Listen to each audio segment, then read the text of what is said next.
Good evening. It's a pleasure to be part of tonight's celebration of the good work of the Joyner Institute. I've been teaching in the workshop for 13 years now, and before that I was a student in the workshop some years prior, accompanied by my crew, my colleagues of the Darkroom Collective, then a group of young black writers attempting to write the world as we saw it and to rewrite the world. The Joyner was a space in which our work could be heard, understood, even as we were honing it. So thank you, Joyner Institute, for that space. Thanks also to the students here for whom I learn in order to deliver what I hope are engaging classes and from whom I learn a great deal. We eat cold eels and think distant thoughts. We eat cold eels and think distant thoughts, said American boxer Jack Johnson, glistening like a fish, to the newsman who asked him why white women were drawn to black men like him. What is it like to eat cold eels and think distant thoughts? What is it like to be a black man who eats cold eels and thinks distant thoughts? What is it like to be a black man who thinks to say, we eat cold eels and think distant thoughts, to a white reporter, early 1900s America, who wants to reduce him to red, to meat, to sexual? Once, in the Chicago Aquarium, a long time ago, I met an eel. I was told by the label on his large tank weighed 53 pounds and was 100 years old.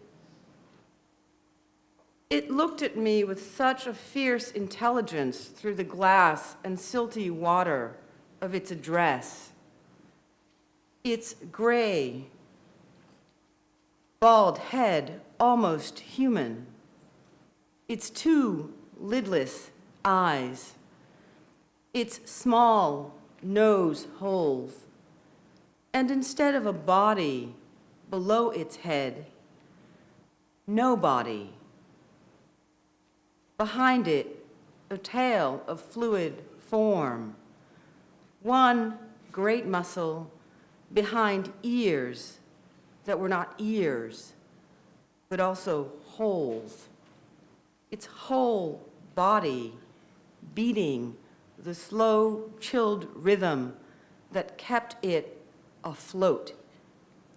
And a cool terror shot through me as it watched me watch it, as it followed me through the liquid wall that split our worlds and separated our species.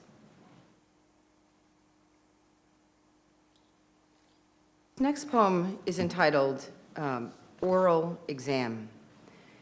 It's a poem in which I envision the exam Phyllis Wheatley had to take in 1772. And as you know, she was the first African American to publish a book of poetry in the United States.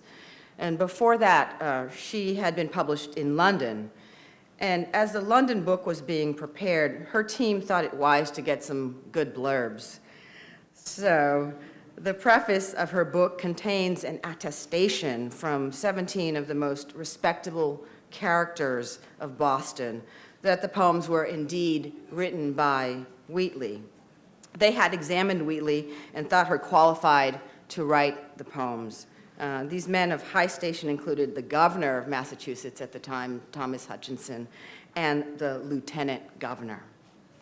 Oral exam. Phyllis Wheatley, before her examiners, coaxes the Ms. from their daybeds. Can you hear me? Okay, sorry.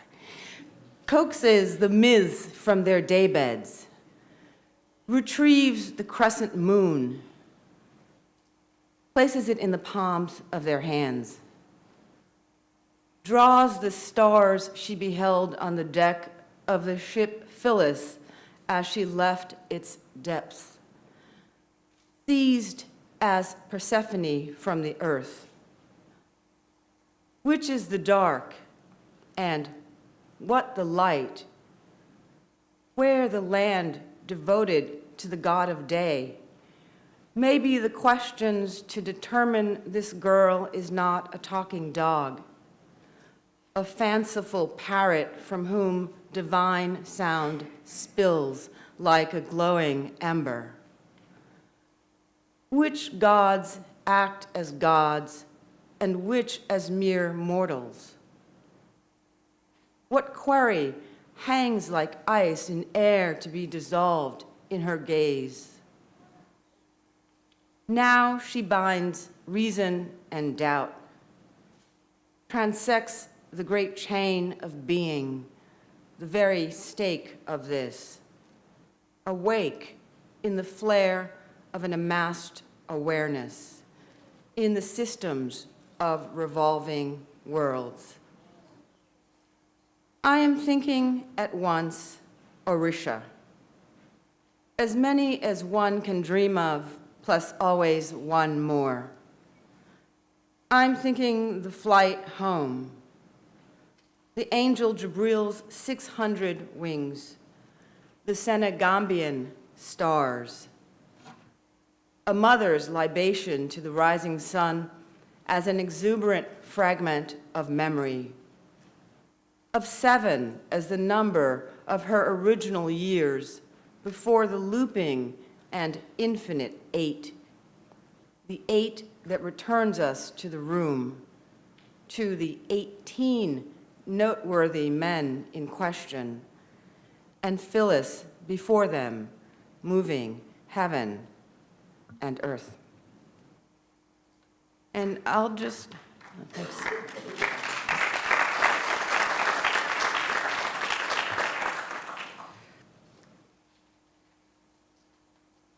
I'll close with a poem entitled Poem as Bill of Sale and Sight of Stifled Rage and Sorrow. I was doing some work around the old manse in Concord, writing poems about the second revolution, the literary revolution. And I found this bill of sale, not far from the old manse. Bill of sale for enslaved 2-year-old girl, Violet, name crossed out and changed to Nancy. Know all men by these presents that I, William Wilson of Concord, in the county of Middlesex of New England, for the sum of 30 pounds to me secured and paid by Sarah Melvin of said Concord, widow, do hereby fully and absolutely sell, grant, convey, and pass over to said Sarah Melvin, her heirs and assigns forever, a certain Negro girl being a slave about 2 years of age, called Violet, and then Violet's crossed out, Nancy, to be to her, her heirs and assigns for her and their use and service during the said Negro girl's natural life, hereby for myself, heirs, executors, and administrators, warranting her said Negro girl to her said Sarah Melvin, her heirs and assigns from the legal claims or demands of any person. Witness my hand and seal, April 22, AD 1740. Witnesses Thomas Jones, Thomas Miles, William Wilson. Bill of sale for enslaved 2-year-old girl, baby Violet. Name sustained and repeated many times.